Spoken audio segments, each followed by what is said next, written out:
3, 2, 1, go. Hey, Sarah, how much do you love being understaffed? Oh man, Erika, it's my favorite thing ever. We are Living Understaffed, where we celebrate the art of doing it all with very little energy and not enough time. Tune into the Living Understaffed podcast for epic fails, stories, book recommendations, and the joy of pretending to survive it all. Absolutely. Grab your coffee, energy drink, or whiskey and join us, because who needs anything to work when you have sarcasm? Subscribe now to commiserate with the art of being understaffed. That was perfect. I thought that was really good. That was really good. I'm totally good with that. So yeah, I'm going to roll too. with that, and we'll just call it a fucking day. Okay, it's rolling now. Okay. All right, guys. So this is a different kind of episode than we had planned today for Living Understaffed. My name is Sarah. And I'm Erika. And we're just kind of a hot mess today. We actually have guest on. This is Chris Smith. He is the CEO of Podtastic Audio, and we're really excited to have you on today, Chris. Well, thank you. It's a real pleasure to be here. I love all things podcasting, and when you said, "Hey, can you come on my show?" I jumped at the chance. Let me tell you. Well, I appreciate that. We're like brand new as far as this podcast in itself, but I've been a part of the pod world for a couple of years now, and Erika's been on my previous podcast. She was a guest, once or twice? Was I a guest? You were. We did the group episode. Oh, and yeah. then, yeah. Yes. But yeah, so Erika's been kind of a part of it, but we actually met through a book club. So we've, stayed in touch. Her and her husband have since moved out of Missouri. Her husband's active duty military. So we've just stayed in touch. And now this podcast is kind of keeping our friendship golden and alive and kicking. That's great. Yeah. Podcasting, bringing worlds together and friendships together, Yeah, absolutely. Well, we have a couple of things that normally what we talk about, the whole premise of Living Understaffed is about we ourselves being understaffed. So Erika, if you want to get us started with one of your understaffed stories this week, then Chris will get you in here. Okay. So really just this whole weekend, I was understaffed. Yesterday I went to Raleigh so I could go to Costco and Trader Joe's, and I was gone all day, and I just came home and napped instead of doing anything productive. And then this morning I woke up and then I took a nap, and then I remembered that I had to go to Target and then the commissary, and I was going to see my friend on Friday. And then I was like, oh no, I'll just go on Sunday. And then I essentially just I finally got back immediately before we had to start recording. I had all weekend to do so many things. And Sarah and I always, classic, are scribbling notes 5 minutes after we should have started. Well, we at least had something. And to be fair to ourselves, I did send the email to Chris to let him know, hey, this is what we're going to do. And then I had compiled the notes then while I was sitting down and actually focusing on it. But then same thing for me. I got up this morning. I went to work for a couple of hours. I also do some IT stuff at work. So we have students that they're on government laptops. And so trying to make sure that they're good to go for class starting tomorrow. And whenever we receive their laptops before the course, they're inevitably always imaged incorrectly. And so I have to go in and fix it. And there's all these things. And so now government's going through and doing the push for Windows 11. And so it's a friggin' mess. So I went to work. I was like, I'll be good in an hour, maybe an hour and a half. I'm actually there for 3 hours, and I look up at the clock and it's 11 o'clock and I'm like, oh my God, I haven't emailed Chris. I haven't done these things. And so then, of course, a squirrel knocks on my brain and I start working on I do this forever photo storage thing. And so I've been slowly uploading digital files to my photo storage. And so I started working on that for a minute, and then it punched me in the face. It's 12:30. I'm like, oh my God, I have to go home, and I don't have makeup on, and God bless America. So it's been a morning. All of that on a Sunday? Mm-hmm. Yeah. And I'm not done. I have to record another podcast episode this evening. And then I help my roommate runs a business, and every Sunday she does a weekly manifestation, guided meditation type thing. And so I help her with that Zoom call and kind of manage like, if we have a lot of guests on there, then I help with like comments and stuff and all that jazz. So it's yeah, this was a much more busy Sunday than I planned, and I'm okay with it because then I'm actually going to sleep tonight. So Nice. like, yeah. So Chris, tell us about something this week that you have been understaffed, that there's too much going on. Oh my gosh, I don't know where to begin. Let me think. So understaffed. Here in California, they just raised the minimum wage to $20 an hour. And so that's for like fast food places and things like that, which means that they obviously are figuring out ways to cut staff, and they're finding out ways to overcharge for different things. It's funny, like the other day, my parents were saying they're going to take my sister's kids to McDonald's after school one day. I was like, hey, you guys are living the high life at McDonald's, because now they're charging like way much more money for things, because they might be understaffed or might be gouging of the $20 an hour. And there are places that are fighting that, and which is a lot of money to think about it, but make everything cost so much money here. So it's it's the evolution of inflation. It's kind of the way it goes. But the company I work for is like, I don't do podcasting full time, although I wish I would. I don't. But the company I do work for, we are currently understaffed. And I think about it, but and they start giving us more work to do. It's usually the way it works. Circle of life, really. You get the joy of doing more work, and they may give you a title about it. They may not. Who knows? And until they hire more people. But then it's like, is it true that is it cheaper to keep an employee than is hire a new person? Is how's it work? You hear about that? Yeah, so I have actually been job hunting for the last like year and a half. My job is wonderful. Let me just throw that out there. I have a really, really wonderful job, but I, have retirement plans and I have these things going on. So I want to make more money and continue to contribute to my retirement so that I have the life that I want to live when I don't have to work anymore, instead of having to work until a certain age or until, whenever. And so I have been job hunting for something that, more aligns with my own personal preferences. And a lot of recruiters and whatnot, especially like through LinkedIn. I don't know how much people are on LinkedIn, but there's so much going on with job recruitment right now that they want to bring on all these people at lower wages, but their turnover is so high that they're not willing to raise the bar to bring on some of those people with more experience, versus just so low levels of experience that their turnover rate just continues to increase.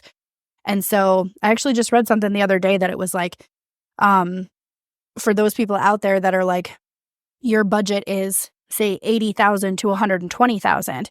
And, the person coming in interviewing says, well, I'd like 95. And they say, well, I'm only authorized to give you 80.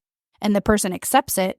Really, the recruiter is doing a disservice to that person in the position, because if they have the experience and they have, X number of responsibilities that really equates to $100,000 or $120,000 a year, their job satisfaction is going to be so much less, and it's going to continue to lessen over time because they're not properly compensated for the work that they're doing. And so, yeah, I feel like it's kind of an epidemic across the board as far as jobs right now. It's kind of a tricky position to be in, because I haven't had to look for a job in 12, 13 years. And so like now, like back then it was like paper resumes, and like you walk in, drop it off and stuff. Things were digital then too. I think now I would assume that almost everything is digital. Like everything is online.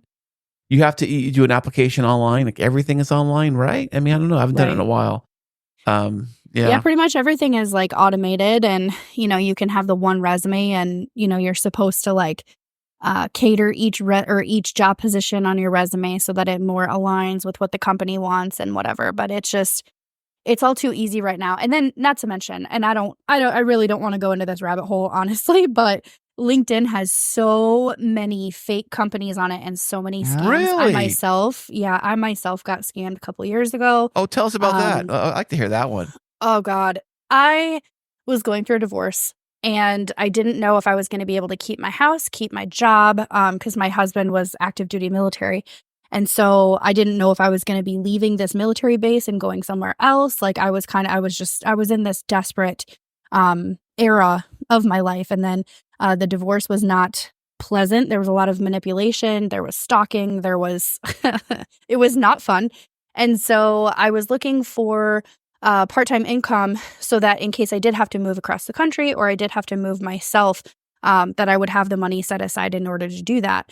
And so there was this one company that I got on with, and everything seemed legit. They had an HR person reaching out to me. They had all of these things that really didn't bring a whole lot of red flags to the scenario until they said that they were going to send me a check in the mail so that I could cash said check and purchase my desk equipment, like my computer, my printer, my whatever, because the company would pay for it. Okay, fine.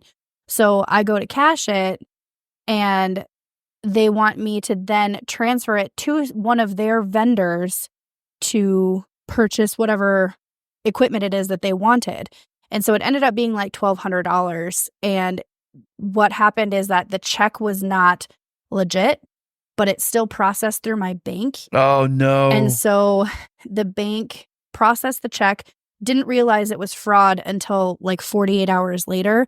And I had already transferred the money to the other person that was supposed to purchase the equipment. And so I was not able to get that money back because I had already transferred the money out of my account. Oh, no. Like it was brutal. As far as my self-esteem and trying to like make sure that my life was together, it was a brutal like 5-6 months trying to recoup that. So Yeah, and that was all from LinkedIn. You know, LinkedIn and I have like a love-hate relationship because LinkedIn over the last, I don't know how many, I've only been on LinkedIn a short time. And the only reason I got LinkedIn in the first place was to help boost my Podtastic audio services, to get it out to companies and, things of that sort. Mm-hmm. But I've been on there for a little while, but in the short time I've been in there, I've been kicked off probably 7 times. Kicked off? Like they block you and they say your account is under review. You have to log in. You have to wait for us to get back to you, and we'll let you back in to play. The playground. I basically got kicked out. So wow. Yeah, I just got kicked out recently too. So I'm trying to like lay low off LinkedIn too much. And I do have noticed there's been a lot of like fake people hitting me up, a lot of people out of different foreign countries and things. And I try to, not to say like people in foreign countries are good or bad, but if anybody messages me and they're out of the country, I'm ignoring it. I'm deleting it. I don't care, because that seems to be all the problems I've had. And then, you get a lot of spammers and a lot of things. I think they thought I was a spammer too, because I was probably posting more than I probably should be on LinkedIn. I think it might have been a problem. Because I post things about my new podcast episodes on all the platforms, including LinkedIn, because it's like a one button click on my thing.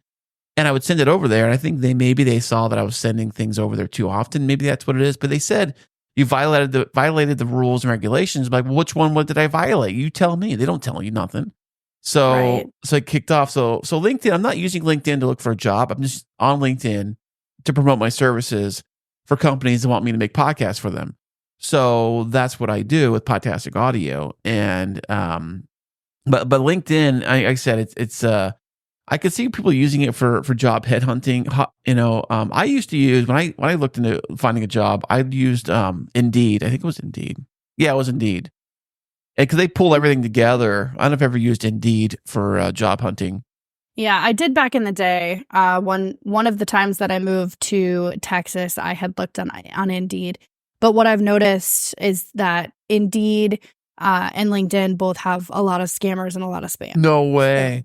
Yeah. LinkedIn definitely has, or Indeed has a lot of spam too. Well, it's like Craigslist. Remember Craigslist back in the day? You could find jobs on Craigslist too. Yeah. I mean, I don't know. You still can. Oh, really? You still can. Yes. But it's the same thing. Craigslist has a lot of scammers on there, and it's a brutal world out there as far as like people who are job hunting. And the last thing that I'll say on this point is that for people who are applying to jobs on LinkedIn, it is essentially a job board. So they have a system that searches the internet and different companies for the jobs that they have posted. So you're not always like for that. It's like a quick link apply button for LinkedIn Apply, and so you can just apply through the LinkedIn website versus going direct with that company's website. And so they try to make it easier for you, but you can actually see, like I see it all the time for like assistant positions and data entry positions, that within 55 minutes, there's over 100 applicants. No way. Yeah. Not like it's brutal. Well, So, now don't they use like AI tools to weed out all the applicants? well, you think they would do that for the employers as well, but there's so many scams on there. I probably get 1 to 2 emails per week of people saying, click on this link and you'll, send us a picture of your ID and Wow. oh yeah, like 1 to 2 Wow. emails per week minimum. And people fall for it all the time. So really the whole point of this conversation, I guess, would just be for people to be careful, especially if you are job hunting. But I mean, props to California for raising the minimum wage, but also, it happened everywhere, especially like even in Missouri when they raised minimum wage, all of the costs of everything went up too. Right. So it's just kind of, it sucks. And they're closing stores too. We had a store chain in California when I used to work at many years ago. It's funny. The 99-cent only stores, they're closing all their stores down in California. I guess they were out of LA somewhere when they first started. But anyways, they came down here to San Diego. I was out of work and I was younger and I took a job working there. I hated it, by the way. Stockwell, I hated it. But I worked there for a brief moment in time until I found something better. And that place is closing down because I heard someone say this in a podcast a while ago, talking about the 99-cent stores closing down. They first opened up in like 1981 or 82. Now, they named the store 99-cent only back then. So, with inflation creeping up, that 99-cent that it was back then is probably worth to like $4 today. But yet you're still pricing yourself as 99 cents. Now, over the years, they did kind of evolve and change some of their prices. Were like $9.99 or $5.99. Well, they kind of played around with different numbers and stuff with different items to kind of like. I mean, same thing with Dollar Tree. Dollar Tree went from $1 to $1.25. I think that's what it is. But even still, with the way inflation's going, they're probably going to. The title of the store is going to like price itself out of itself, kind of like the 99-cent store. So, oh yeah, I guess Five Below too. Same thing with Five Below stores, but the Five Below stores, I was just in there yesterday. They do sell things more than $5, so it's not always $5 stuff, which I thought it would be, but it's like discount stuff, but in that range of $5, really. So something to be aware of. I guess when you start in these kind of things, you got to think about the future. Think long term. Think where's this going to go. Think like if my store is called 99 cents, everything's $1, and then and then eventually you're selling like those like crappy little prizes you get at Chuck E. Cheese for like 2 tick tokens. Yeah, sure. So man, yeah, it's I don't know, the world. It's a weird world out there. We probably talk about this every time that we record it. It's definitely a weird world out there. Yeah. To kind of transition a little bit, Chris, I do want to talk about what Podtastic Audio brings to the table. So, I had pulled up your, of course, your LinkedIn, and I had looked at your website. So, kind of explain to us what Podtastic Audio does. I know we had talked about doing a promo for you. So, like, obviously, right now you can promo yourself, but then okay. we'll make sure that we get an audio pull for you, so that because we're gonna start making like little commercial breaks or whatever, and then we'll put different people's promos in for free. Like, we're not going to charge people for that. Oh, that's also small podcast, but it's good to get other indies out there. It definitely is. That's why I started Podtastic Audio in the first place. I did a podcast in 2019 with my now wife, Christine, called The Chris and Christine Show. We started in 2019, not knowing nothing about nothing, podcasting wise. We just fired up and see what happens. Talk about the technical problems we had today. I've had technical problems back then too. And so that was fun. But we got it going, figured out a few things, and we found services like this one here, Clean Feed, which made audio sound fantastic. Guest interviews sound amazing. And we had a few interviews going, a few episodes going. And other indie podcasters would reach out to me and say, hey, your show sounds amazing. Like, what are you doing? Like, how are you making it sound so great? Like, how are you doing that stuff? And I'm like, well, I don't have I have like basic gear, and then we're still figuring this thing out too. Then I'm like, well, what are you doing differently than I'm doing? Because as far as I know, I have like crappier gear than you have, and yet mine sounds better. So what am I doing? So then I got the idea of maybe doing a course or a coaching thing or something like that. And I'm like, well, I got time for that. But what I could do is maybe make a second podcast on the side. I'll call it Podtastic Audio, because my catchphrase I used to always say was fantastic, and I wanted to blend fantastic with Podtastic. So that's how, with podcasting. So that's how I got Podtastic. So I started that as like a companion show to the Chris Christine Show. Like, kind of showing what I've done and how you can make your show better, especially for indie podcasters, because there's a lot of podcasts about podcasting out there, but there seemed like there wasn't a lot that were really designed for the person that didn't know which end of a microphone to use. you know, like the basics, Sure. Yeah. like trying to figure out all these different things and stuff. So that's where it kind of started, and it's kind of grown from there. And then I've had a few different guests. I've had a bunch of different guests on over the years, but I started doing it for a while. Then I got this idea, thinking that well, it could be any company at all, but in the space that I work in is in the transportation industry, is that if a company made a podcast for their employees to listen to while they're physically doing the job that they're hired to do, the employer can give them information of any kind, updates, stuff, all kind of stuff, like anything with a podcast, while they're physically doing the job. Then it will keep production moving, not to stop them. Because there's been lots of, I don't know if the companies you guys worked for, where they'll have a meeting day or some kind of a class or a course or something they got to make you do, where they stop production, pull you off whatever you're doing. You all got to sit down in a room. You got to do this course or this class or this whatever it is. I'm thinking all this information, you can just feed it to me in a podcast and I can continue doing what I do and move on. And everybody's happy. But so that's kind of, I got the idea of doing it like that. And then I was like, what if I pitched it to a bunch of different companies? And then I got one to take a bite, and I've been working with them for over a year now, creating podcasts for them. And they log in just like this. I record everything for them. I handle all the editing, production, send it out for them, and it's great. So that's our Podtastic audio. I mean, it's a podcast, but what I also do for the business side of it all is that I will record and create podcasts for. I mean, it doesn't have to be companies, but mostly focusing on companies. But it could be people too. But companies is better because companies usually pay better, I think, when you hire than a person and stuff too. So and they're a little more serious about it too, for the most part. So that's what I do, and it's been going great. And my clients, they love me. They love me doing it for them, because having me do all the recording, editing, production, where they just link in, click a link, talk, do their show, talk, do their thing, and they don't have to worry about nothing else. They close it up. All right, see you later. I'll have this episode out Friday. Done. And then I deliver, and it works. So let me ask you this. Is it a transportation company? Well, I guess it doesn't really matter. Yeah. Okay, it is. Yes. Yeah. Okay, so explain to me, like, is it like 5-minute episodes? Is it 15-minute episodes? Does it change every week? Like, explain to me what one of the updates would be. Okay, so what I do for them, so I give them I have my scheduler that I send out to them, so they pick days. Now, on the contract that I have them signed, they're on a contract thing with me, so they only do 2 episodes a month. I could do more if they want to, but they have set to 2 episodes a month, so bi-weekly. So I charge them per use to record. So when they come in, I book a 1-hour session. Now, however they decide to use that session is really up to them. They want to use 10 minutes of it. They want to use a full hour of it, whatever. Oh, man. So I book them for 1 hour. So that during that 1 hour, we are recording. I'm here with you, recording it for you. You guys are talking to each other, doing your thing. Great.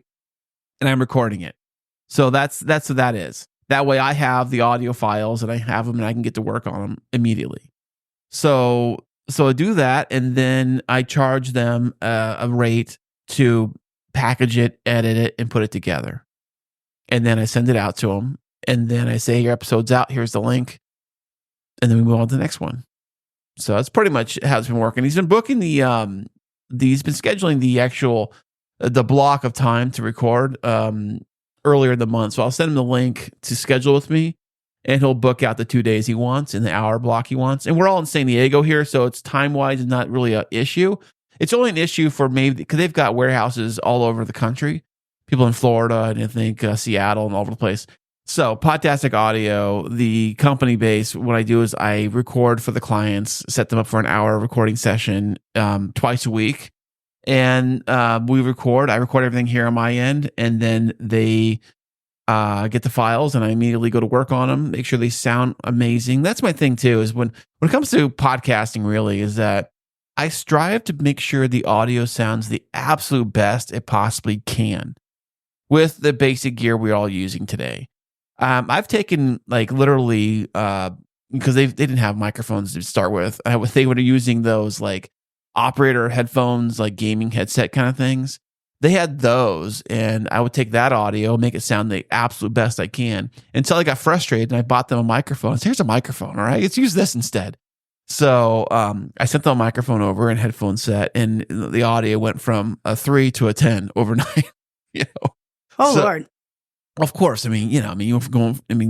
Those headset things aren't really designed for like podcasting or broadcasting. They're designed for like phone calls and stuff. So that's the thing I think with podcasting in general is that people seem to forget that other people are actually listening to this, and it's not just a one-on-one or three-way call or whatever, but although people do treat it like that sometimes. So but that's kind of way I've done with podcasting. I've listened to more audio in my life than anything else, so I have a pretty good ear, I think, for the most part when it comes to this kind of stuff.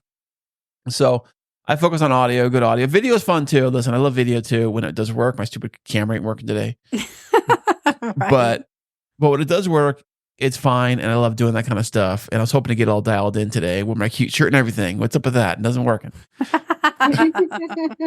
We all tried. We all tried so hard. We're just understaffed here. That's all that. That's what it is. For. I think it's Sunday and it's Cinco de Mayo. I think the computers had too many margaritas in already. Oh my gosh. Yes. I'm way too busy today. But happy Cinco de Mayo to everyone that is celebrating. And I don't know. Yeah. See, she doesn't even know. Come on now. Well, so one question that I did have for you, as far as like you being in the pod world and the Chris and Chris show, Chris and Christine, have there been any like unique stories or unique creators that have like stuck out in your head over the years? Unique, like doing something outside the box? Sure. Like whatever your definition of unique is. Yeah. I mean, well, here's the thing. I've run into a lot of podcasters, a lot of them, and I've seen a lot of trends happening lately. And I think one trend that I think people are leaning too heavily on, like we noticed today, was with the video side of it all. I just thought about this the other day. I say, you know what?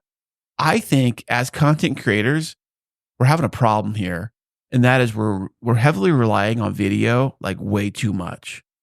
Because what's happening is that nobody can tell good stories without relying on visual graphics or visuals or something, or seeing each other or something. Nobody can actually like describe something. If you look at Instagram or TikTok, what are those places, those reels and stuff, they'll have like, if they're doing a podcast, they'll flash on the screen visual concepts of what they're talking about, because maybe it's because it's all visual platform. Yeah, I get that. But I think we rely on it too much, and there's no good actual detailed storytelling in what you're talking about. Like you could say something like, "Oh, my grandma's house," and okay, well, you might have an imagination of what the grandma's house is, but then if I show a picture on the screen of my grandma's house, oh, that must be it. I think people fall back on that way too much. It's just a thought I had like today, just thinking about that. And with audio, a lot of podcasters don't seem to realize this, is that video is fun and all, but usually the audio version of the same podcast will outperform the video version of it 10-1, because audio is portable, video is not. Audio you can take anywhere. You can listen to it in the car. You can listen to it while you ride your bike. You can listen to it while you walk. You can listen to it pretty much anywhere. I mean, because you're not physically having to stare at a screen. You're like locked in a certain position or space watching something. I think people fail with that. That's why I love audio so much, because it's such a portable medium, and you can use like there's always theater of the mind too. Like if I describe something, don't have to show you anything. We can like tell a story where I'm physically describing different things. You don't need the images and the graphics and different things. I can explain those things to you, and you can get an idea. It's like reading a book, really, if you think about it, how they can kind of describe things with words versus visuals. And I think that's a problem I keep seeing. So when it comes to podcasting, I think I see there's like two camps here. It's like people that like either are the expert or people that talk to the expert. Okay. So I'd rather be the one that is the expert than the person talking to the expert, because nobody remembers the reporter who did the interview with the big time celebrity. Maybe they do, maybe they don't. But I mean, um, I just don't see how a podcaster becomes, well, I don't say famous, but becomes popular without actually giving their own thoughts and inputs and their expertise on the show. Because I've seen a lot of shows where they strictly just do interviews, interview after interview after interview. And that's all they do. But yet you know nothing about the host, maybe a little bit, but not a lot. I mean, I don't know. It's my thought that I think if I listen to a show that does have a lot of guest interviews or multiple guest interviews, I usually start to not really tune as much to the guest interview episodes as much as I do really listen to the solo episodes. In fact, I think someone said that a survey, they found out that solo episodes usually get more downloads than interview shows do. But maybe not. I've heard also the other way around where a interview show gets more downloads because the person you interview also has their fan base who they share it out to also. So you get more, people listening to it also. Right. It's kind of it to play with these things. I always say, find what works best for you. Don't try to copy somebody else. Just do your own thing, and people, well, Joe Rogan does it like this. I'm going to do it like Joe Rogan does. Okay, but you're not Joe Rogan. And so Joe Rogan's got 3-hour episodes where they talk to people about random stuff. Yeah. But also, I think Joe Rogan could hold a really interesting show without a guest. And I think that's the problem with people is that if you can hold a show without a guest and make it sound amazing, you're on the right track. But if you have to lean on the crutch of video or lean on the crutch of having a guest, then, I mean, I don't know, it's like one of those things, I think do your own thing and be independent. You can do whatever you want. Podcasting can be whatever you want it to be. It can be about anything you want, But then at the end of the day, you have to think about why is anybody listening to your show? Why is anybody going to listen to you? And that's the thing I think a lot of podcasters struggle with. It's figuring out why is the listener coming to my show? Of all the shows in the world, why would they press play on my show? Right. And that's hard to answer sometimes because some people say, well, my buddy Joe and I, we talk Batman in the basement. Okay, great. Whatever. I mean, is that entertaining? Maybe it's entertaining to some people. I don't know. I mean, but there's a million shows that do that, but what makes your show different? Right. Well, and I think that, for anybody that is out there in the pod world, I just posted this picture on our Instagram this morning, actually, because I thought it was absolutely hilarious because Erika was on Bird in the Hand podcast, and my previous co-host, we had decided, oh my gosh, we love doing this so much, we should make a podcast. So the picture actually says, it's a meme. It says, quote, "We need to have a podcast together," unquote, is the millennial way of saying, dude, we should totally start a band.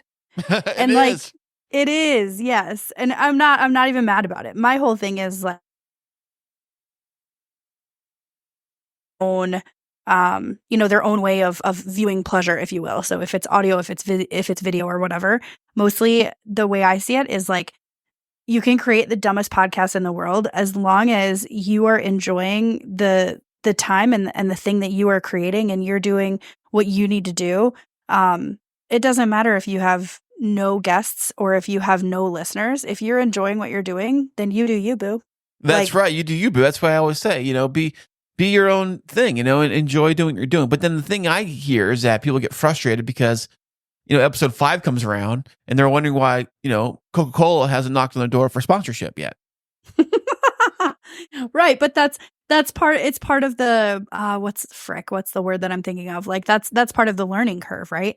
My first podcast, I had no idea what we were doing, and we ended up on Apple's top 10 list in 3 months. No and way.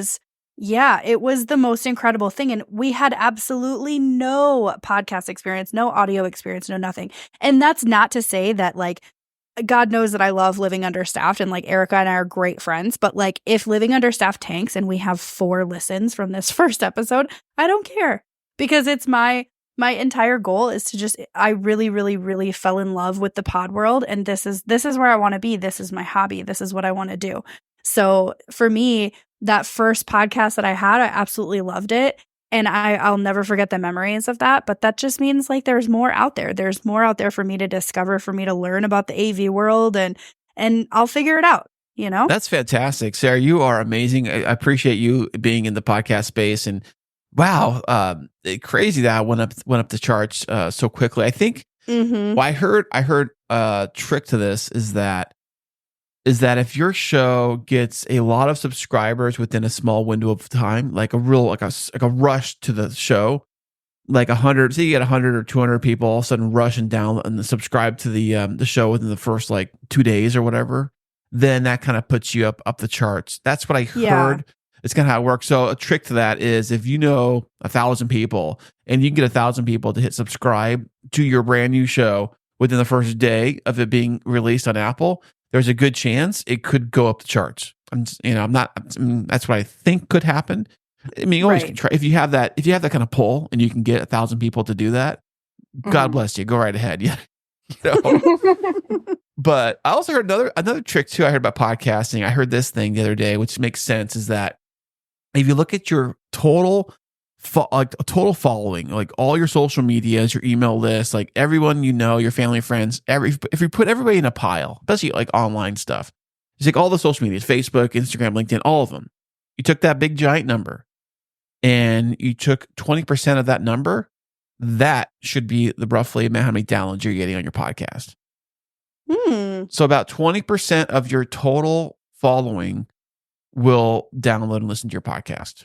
So, Erika, we have 0.25 of a person. Yeah, right.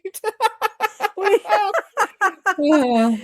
Oh, goals, man. Goals. We just want that Right? one single episode. That one. Right. That's And also- so funny. And also, too, I think people don't realize that different metrics work on different platforms. You'll notice on Absolutely. like the Instagram Reels will shoot up so quickly. You'll get like 100, 200 views on your stupid whatever video you make within the first day. But yet a podcast episode might take a month before it sees 50 plays.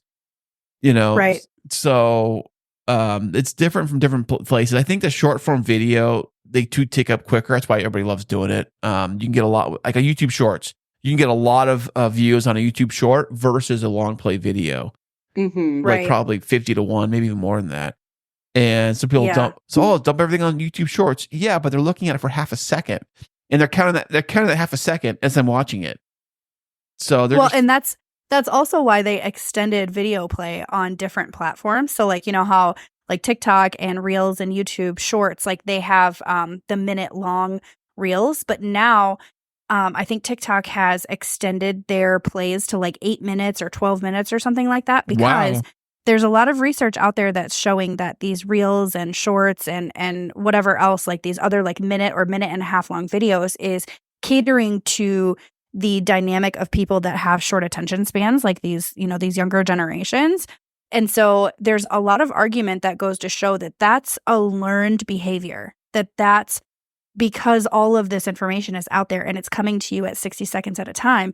That is a learned behavior. So if we start putting out more videos that are 5 minutes plus longer, that give you a little preview of an hour-long show, that is actually going to be a trend, quote unquote, that starts to come back because it's a learned behavior for these people, for these younger generations, to start watching those longer videos. nice.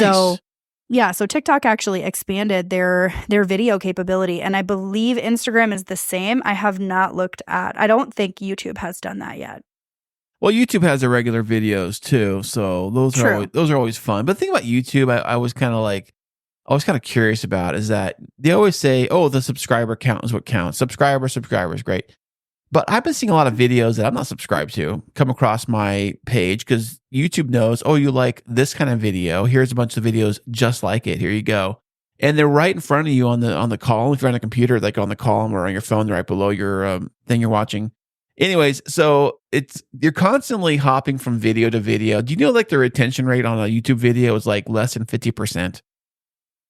Yeah, I don't think I knew it was less than 50, but I had read something a few months back because I work on another podcast out of California, and so he does. He actually pays me to do like an hour research per week of different like things that we can do to help boost his numbers and whatnot.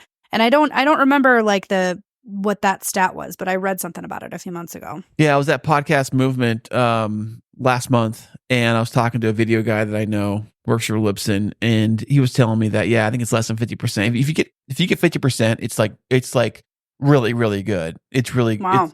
I think YouTube counts 30 seconds as a view. Now these 30 seconds do not have to be together. They could be 5 seconds you skip, 5 seconds you skip, 5 seconds you skip, till you reach 30, and then it counted as a view. As a view. Yeah. Interesting. Yeah, that's kind of how I read that about that. So that's another thing to consider too. People say, "Oh, I've got 200 views on my video or whatever," But if you look at the actual retention, you realize it's so depressing. You look at the retention and you see you have a 10-minute video, and then people are only watching it on the average for 1 minute. Yeah. Right. All of our videos are really short, but because on TikTok, I can see the graph of how it tells you how long somebody watched the video for, the average. Yeah. And obviously there's a spike for the first couple of seconds, but for the most part, people watch our videos all the way through, which is pretty nice. Maybe it's the shorter ones do better with that because they're only going to be, they're pretty short, but I think the longer ones struggle. I'm trying to figure out what's the best. I don't know. The old saying always goes is there's no such thing as too long, only too boring. That's what she said. Yes.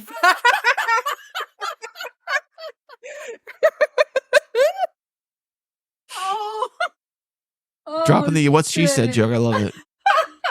Sorry, that was all right. I'm sorry. We'll go back on topic, but wow, that was. Thank you for that. That was a leap, Sarah. Oh wow.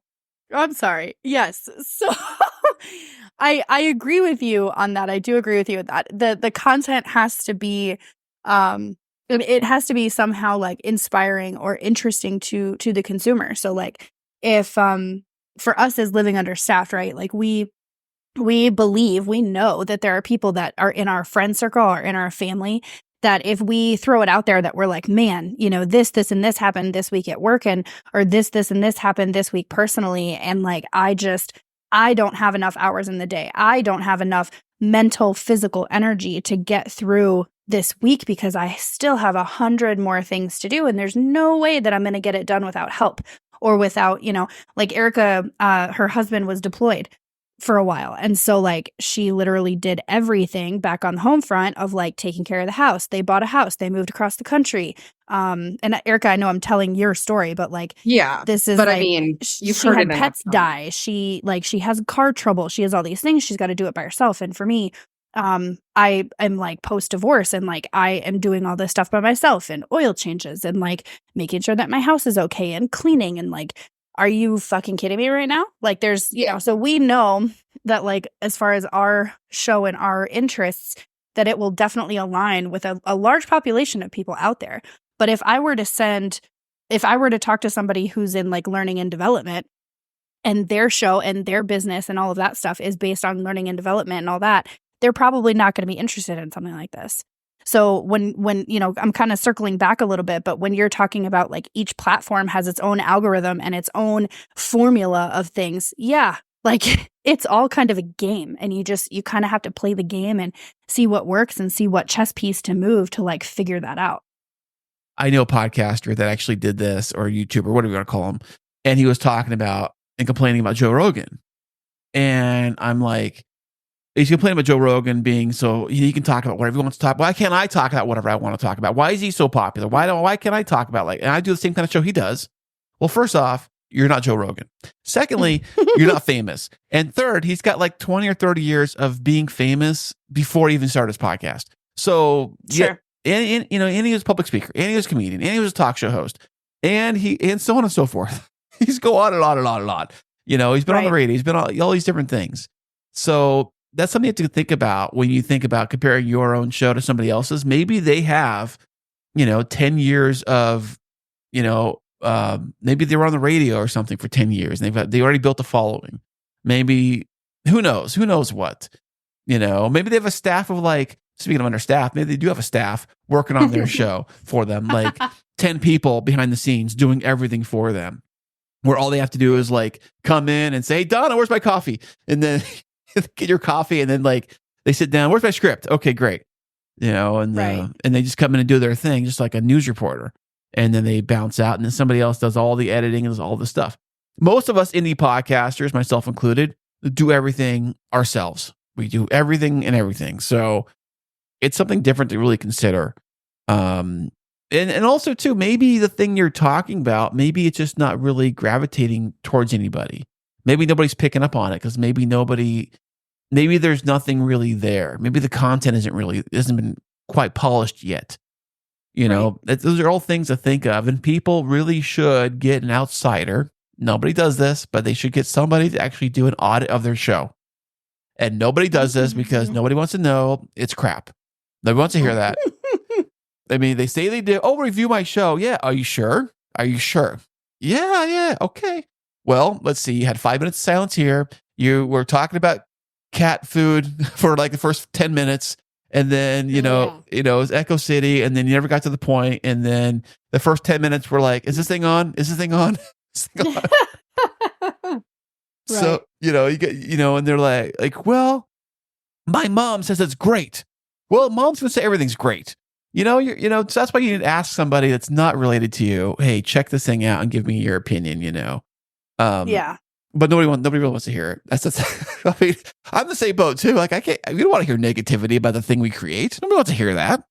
Sure thing. Yeah. That's not something I want to hear, but like for the future of my show or the future of, any kind of success that we have. Yeah. I mean, that would be necessary after a while. Because even Erika, we were talking about it ahead of time before we got, and for those of you that are listening, we had some major tech problems before we were able to get on here. So like, that's why this week is just an audio episode. We were supposed to do video, and it was just a hot mess between the three of us. So we were talking about it ahead of time that we were like, "Oh yeah, the first 5 episodes, like, don't even worry about it. Like, those are just going to be like the thing that we laugh about in 6 months when we're better at this and we have better equipment or we have more time to kind of invest into it." And even I said it, like the podcast that I did a couple years ago, like I beg to differ on the first 5 episodes because we had like within the first week, we had over 100 downloads. And then that's like our Apple stats started crawling up. And then after like a month, we had 1,000 downloads for that one episode. Wow. And it was like, we were just like, "Oh my God, what do we do with this? And we did the same thing. We were like, we need to find sponsors and we need to do this. Like this could be something. And we were freaking out. But, bless my previous podcast host, she ended up being pregnant with their 4th child. They had 2 with autism, and then her husband was getting out of the military. So like, they're busy. had a lot going on. Yeah. And so we kind of disbanded and broke up the band, but I'm still really proud of it, even though it was a short run, it still was a success in and of itself. And like, that's why, well, I shouldn't even say that that's why. Erika and I just wanted to have some kind of something creative between the two of us and staying connected and having something that we know other people can agree with and can align with. Like that's why we're here. Awesome. That's fantastic. You're doing what you enjoy doing. And I think that's what podcasting really should be all about. People come in here thinking that's going to be a cash cow and they're going to, do their thing and try to get sponsors and do things. And they get very upset when they realize that. I think of all the things, if you add up like the social medias and you add up in like the YouTubes and the TikToks, all the things, I think audio podcasting has got to be like the smallest number of all the things, because listening to a podcast takes dedication. It's not like Instagram or TikTok or something where you're getting fed just random stuff. To get to a podcast, you physically have to like get the app, whatever app it is, find the show, subscribe to the show, and then push play on that thing. It's not force fed to you like other platforms are.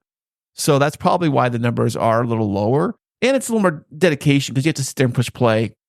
Either maybe you can drive and listen, or maybe you can do something else and listen, but you physically, you are the one pressing play. It's not, force fed to you like Instagram Reels are. Right. Yeah. I agree with you. So I do want to kind of push away from this topic a little bit because I'm sure that we could all talk about this for days. Forever. I do want to talk a little bit about the bear versus man online sensation that has been going around social media. Chris, do you know what I'm talking about? No, but please explain. Okay, so basically the question that has been presented to women is if you were alone in the woods and you were coming up on a bear or a man, what would you choose? Like if you were about to be, alone by yourself, what would you choose? And the majority of women are choosing the bear. Yeah. I mean, I'd probably choose the bear too. Now I think about it. Because I've dealt with a lot of crazies in my day job, and people scare the crap out of me. I mean, they really do. I think of all like the horror movies that I've watched, the ones where people are the crazy scare the crap out of me. Bears, not so much. Ghosts, aliens, whatever. But when people, because those are like real like scenarios, those are real situations where a physical human being. I mean, not saying a bear can do some damage because they can. But a person, especially a crazy person, because a lot of crazy people out there. I'd probably choose, a bear, a lion, and a tiger over a person. I don't know. It just seems like, I don't know. I mean, especially as a woman. I'm not a woman, so I wouldn't know. But I'm saying if you were a woman, but. I think, yeah, I can totally see that the bear or the man in the woods.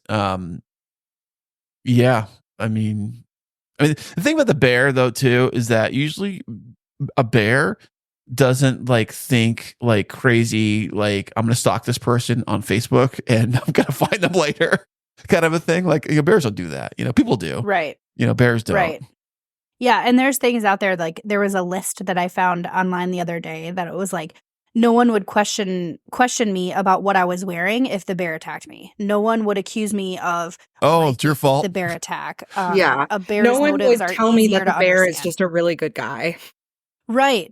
Bears don't traffic women. A bear's friends won't come out to say how nice the bear is and how attacking me is ruining its life. Like, no one's going to question if the bear attack actually happened or that the bear sees me as a human being. So like there's a couple of things that they said that it was like, if I survive the bear attack, I won't have to see the bear at family reunions.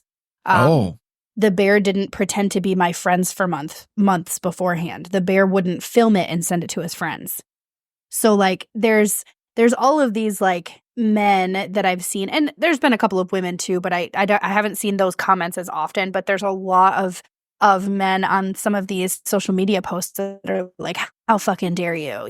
We would protect you. We would do what we could. We would, hold your hand and take you out of the woods safely. And I'm like, you are the reason this is a problem. Okay. Well, okay. Yeah. You're not seeing the bigger picture. Okay. Well, okay. See it like this. Okay. I just thought of this just now. Is that you're absolutely right. I agree with what you're saying.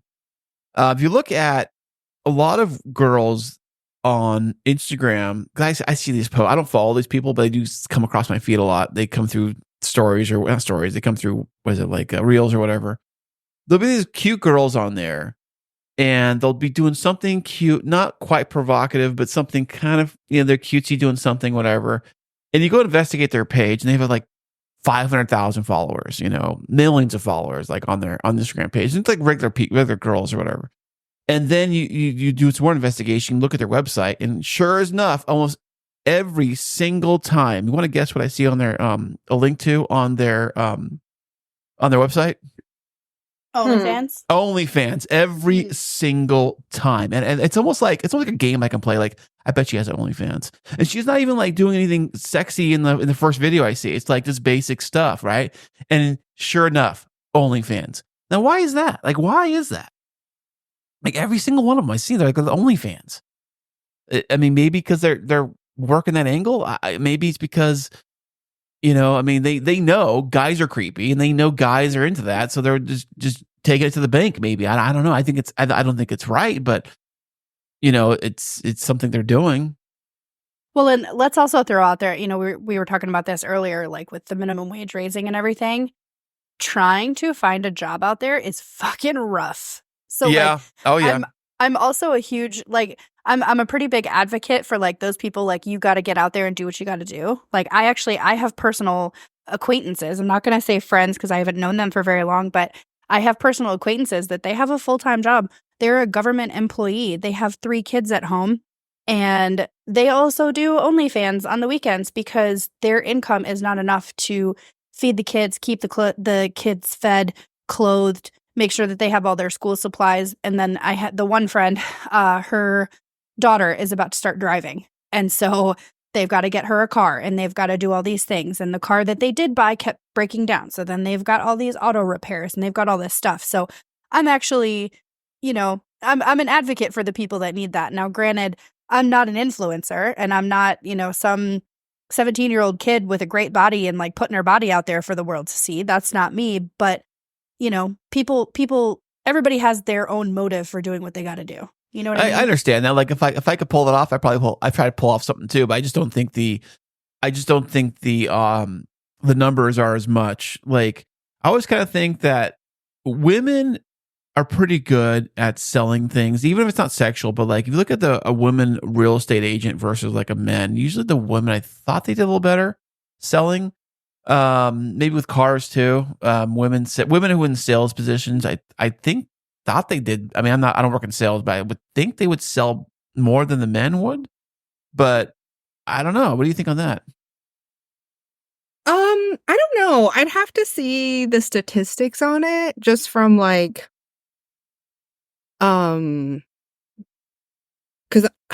I haven't worked in sales, but I guess my experience would be just like existing as a woman. I would say like I definitely like it's not necessarily difficult to get attention from a guy if I wanted it. However, it is pretty difficult to get a guy to take me seriously. Like it's much harder to get, especially like older men, to consider my opinion on anything. Gotcha. Yeah. Yeah. I see what you're saying. Like, what do you know, kid? Come on, get out of here, Yeah, exactly. Yeah, that's a tricky thing with all things really. And I just was looking at this just from the numbers part of it all. And I know a lot of guys that subscribe to these girls on Instagram. They're just looking at one thing. They're not subscribing to them because they're talking to them about something smart, They're subscribing them for something else. And I think a lot of women use that to their advantage to get things done. I'm not saying they're sleeping with a boss or anything like that, but there are flirty, cutesy ways that it can be used, and guys fall for it.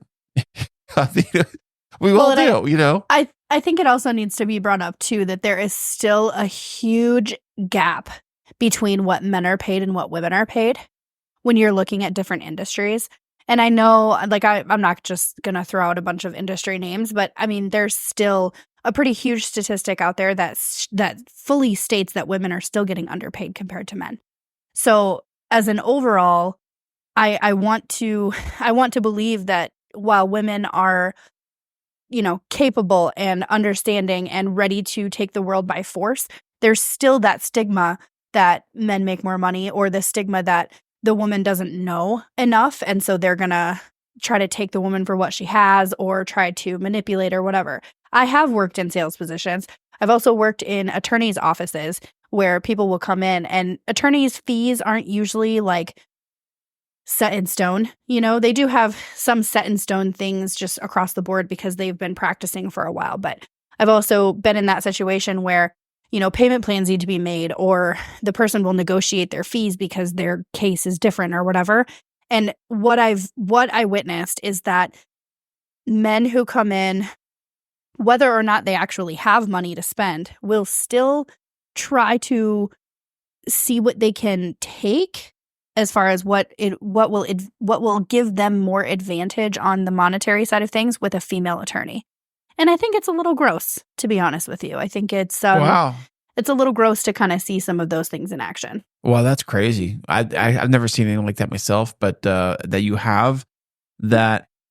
Wow, it's very eye opening to know that stuff like that still exists today. I would think that we've kind of gone past that. I would think we've kind of grown up since then a little bit, but Yeah, that's why they have at every job you go to now. They make you take like what is all those classes make you take like sexual harassment or oh god, all the different ones and stuff. And it's it's everything's evolving and we're all trying to learn as we go and figure out, basically do the right thing and make sure that you don't try to take advantage of somebody else or step on anybody else to promote yourself, although it probably does happen, like you said, and it's not right.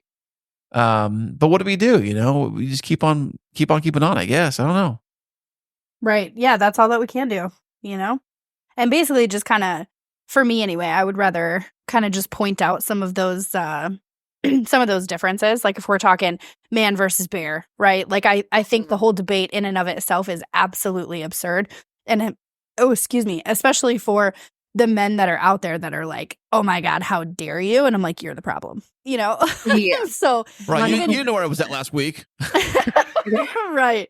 So like I think as far as I guess kind of circling this and rounding it out, there's when you're talking about having a platform that you're speaking to people, whether it's the 5 people that currently listen to our podcast or the 500 million or 500,000 people that listen to Joe Rogan's podcast, you have a platform to put out information, right? Like you have not necessarily a duty.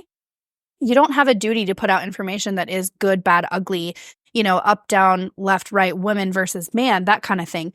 But know that you are putting information out there in the world and somebody's going to listen to it. So if you have the opportunity to put out information that might actually help someone or might give them the gumption to stand up to their person, whether it's their spouse, their girlfriend, their boyfriend, their supervisor, their boss, whoever, if they have some kind of motivation from the information that you're putting out there, then that just goes to show that you have a voice.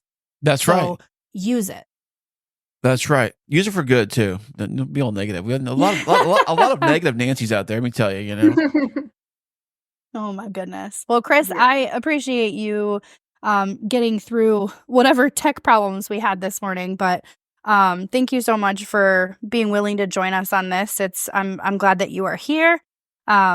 You're actually our first guest on the show. So no way. Congratulations. Thank you. Well, thank you. Yeah, man. Oh, yeah. That's kind of all that I had for the episode. Erika, is there anything else that you wanted to throw out? No. It was just I'm all good, but yeah, just echoing what Sarah said. I really appreciate you coming on. Well, thank you guys. I really appreciate coming on and talk to you ladies about all this wonderful stuff. I could talk about anything for days. That's how I roll. So, thank you so much. And you ladies have a great, wonderful rest of your Cinco de Mayo. You too, Chris. Thank you so much. You too.